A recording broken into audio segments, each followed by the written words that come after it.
এই বাক্যগুলো আমরা দুভাবে করতে পারি। দেখো আমরা যদি টেন্সগত বা সময়গত ভাবে যদি দেখি তাহলে দেখব কি কোনো কাজ এইমাত্র হয়ে গেছে, কোনো কাজ এইমাত্র হয়ে গেছে বোঝালে তখন আমরা কি সেটা পারফেক্টে ব্যবহার করি। আর পারফেক্ট যখন আসবে তখন আমরা প্রেজেন্ট পারফেক্ট হলে আমরা হ্যাভ জানি, আর পাস্ট পারফেক্ট হলে আমরা হ্যাড আনি। ঠিক আছে, এখানে তাহলে আমি কাজ শেষ করেছি, তাহলে এইমাত্র শেষ করেছি, তাহলে নিশ্চয়ই প্রেজেন্ট পারফেক্ট হচ্ছে। বর্তমানের ক্ষেত্রে কাজটা এইমাত্র শেষ হয়ে গেছে। দেখো এই বাক্যটা আমরা দুভাবে করতে পারি। একটা করতে পারি কি সাবজেক্ট প্রথমে ব্যবহার করবো, তারপরে হ্যাভ আর হ্যাজের মধ্যে যে কোনো একটা, তারপরে আমরা V3 অর্থাৎ ভার্বের পাস্ট পার্টিসিপল ভার্বের পাস্ট পার্টিসিপল রূপটা আমরা ব্যবহার করব। তারপরে কি আবার যে দেখো আমি ঘুমানো শেষ করেছি বা আমি কাজ শেষ করেছি, প্রত্যেকবারে V4 অর্থাৎ দ্বিতীয় যে ভার্বটা পাবো সেই ভার্বটাকে 4 নম্বর অংশ অর্থাৎ ভার্বের সঙ্গে আইএনজি ফর্ম বসাতে পারি, প্লাস অবজেক্ট অবজেক্ট বা আদার্স। দেখো এটা কিভাবে করতে পারি, আরেকভাবে আমরা করতে পারি কি I have done the work. তখন এখানে কি আমি কাজ যখন দা ব্যবহার করব আর আইএনজি ব্যবহার করব না, তখন কিভাবে করব না দা ওয়ার্ক ব্যবহার করব, তখন কিন্তু আর এখানে V4 হবে না, তখন আমরা সেটা নাউন হিসাবে ব্যবহার করতে পারবো, নাউন হিসাবে।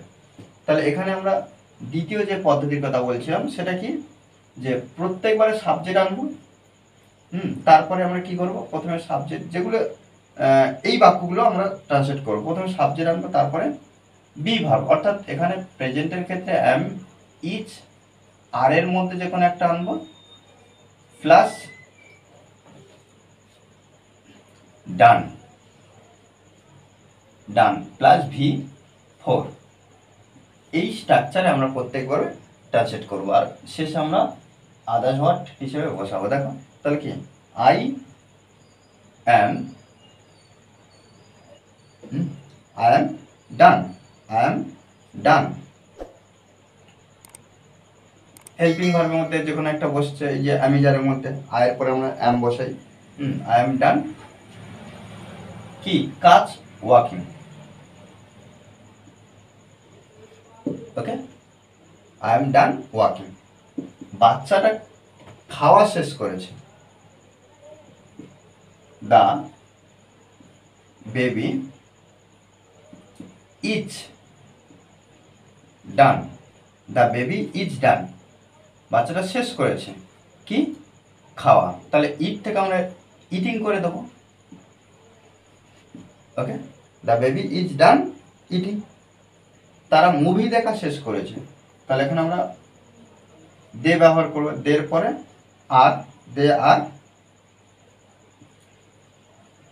ডান, দে আর ডান। তাহলে দেখা ওয়াচিং ব্যবহার করব,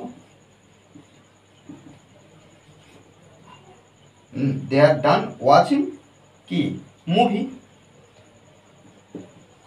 ওকে, আমি ঘুমানো শেষ করেছি, তাহলে আই অ্যাম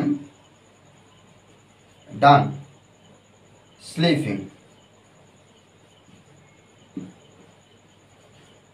ওকে, তাহলে আই অ্যাম ডান স্লিপিং, আমি ঘুমানো শেষ করেছি। দেখো এইভাবে কিন্তু আমরা প্রত্যেকটা এক্সপ্রেশন বুঝে কিন্তু ট্রান্সলেট করব। আমাদেরকে বারবার কিন্তু প্র্যাকটিস করতে হবে, প্র্যাকটিসের বিকল্প কিছু নেই। ওকে, আর এই ক্লাসটি যদি ভালো লাগে অবশ্যই লাইক কমেন্ট শেয়ার, আর যারা এখনো পর্যন্ত এই চ্যানেলটি সাবস্ক্রাইব করেননি তারা অবশ্যই চ্যানেলটি সাবস্ক্রাইব করে পাশে থাকবেন। Okay, thanks for watching this video.